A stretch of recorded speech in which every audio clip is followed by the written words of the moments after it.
joining us is Tom Marks, IGN's PC editor, and of course, IDDQD is still here. We are going to be talking about Overwatch League. So IDDQD, you're obviously part of Overwatch League. What is your perception of the league and your initial impressions?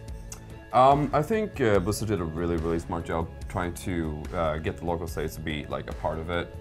Like you have, a lot of fans for different personalities within the league, right? But I think one of the coolest things that they did is like they kind of drew it like traditional sports, where Boston has a team, Philly has a team, and all that. So instead, like people who don't really know a lot about the game kind of want to get involved just because, hey, my state has an Overwatch team. So it becomes really easy to cheer for your own team. You don't even kind of need to know the players. You can do that later. So there's a little bit of like state rivalry, and I think Blizzard introduced that to the league like very elegantly. I like that. Yeah, I think that from the very beginning when they announced the Overwatch League, this was one of the things that kind of excited me most about it. It's so hard to convince someone who's not maybe into esports to root for, like, oh, we should watch Cloud9 versus Fnatic this weekend is like way of a harder sell than being like Boston versus San Francisco. That's something that a lot of people can really easily latch onto. And I agree. I also think that Blizzard's been doing a good job, which you just mentioned, of like local events. I feel like that's a lesson they might have learned from Hearthstone a little bit with like their fireside gatherings. And it's something I don't see a lot of other companies like kind of actively promoting, is like get out to a bar and watch, Overwatch League with people, maybe with the team as well. Sure. Yeah. So Stage 2 is coming up. What we've seen a lot of play so far, I think there's a little bit of Stage 1 fatigue even going on with people who are following it closely, that they're seeing the same teams play the same teams so frequently, and it's coming up. What does Stage 2 mean for that dynamic, QD? So I think I think you're correct with the fatigue. I think even if you go on social media, you can tell like players are like, whew, playing this real much is like really grinding our gears. And I think that's where like substitutions really come into play as well. I think a lot of people like look at it from the wrong angle as well. Like substitutions isn't only for like, oh, this player's underperforming, stuff is not working out, let's sub him in.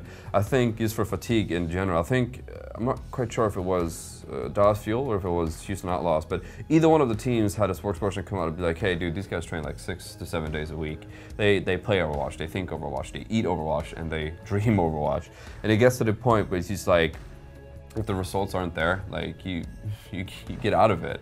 Yeah. So I feel like there has to be more like activities, like get the players out of the way, like get them out of the Overwatch for a moment, like have some off days, like they have to take care of their health as well. Yeah, I think one of the places that I've seen that that's the most apparent is like the introductory walking out on stage. Initially it was like, whoa, I'm on TV kind of thing, and then now it's like nobody cares. They're going crazy, they're having a really good time, and it's been really cool to see that. So IDDQD, let's imagine Nate Nanzer is standing right here at this table, and you have a chance to pitch him on what you think Season 2 should be, either player changes or viewability changes. How do you make it an even more concise viewing experience?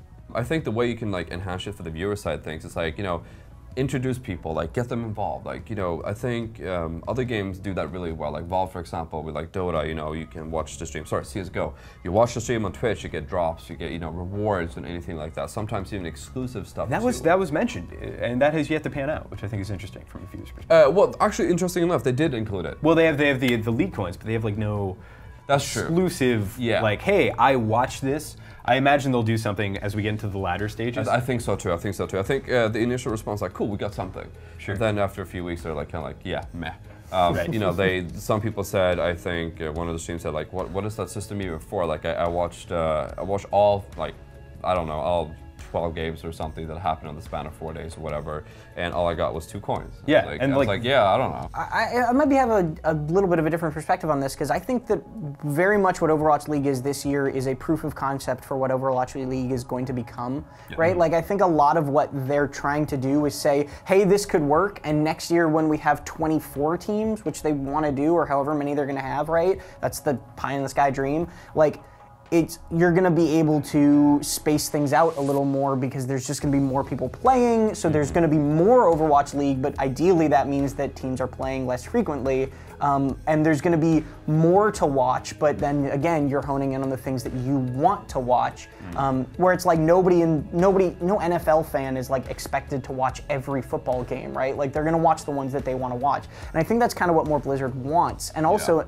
I think that's the same thing with the Twitch drops, right? This is a proof of concept of like, hey, this is a thing that we're going to grow, and this is what it's kind of going to look like, but we're not quite at that stage yet. I think Overwatch League Season 1 is really, really just them laying the groundwork for something, as crazy as it sounds, much more ambitious, like much bigger, to the point where the scale gets so big that it's not, like right now it's at the size where it's huge, but it's also small enough that you're trying to take it all in at once. Yep. And eventually it's going to get so big that you realize like, oh, I'm not supposed to take it all in at once.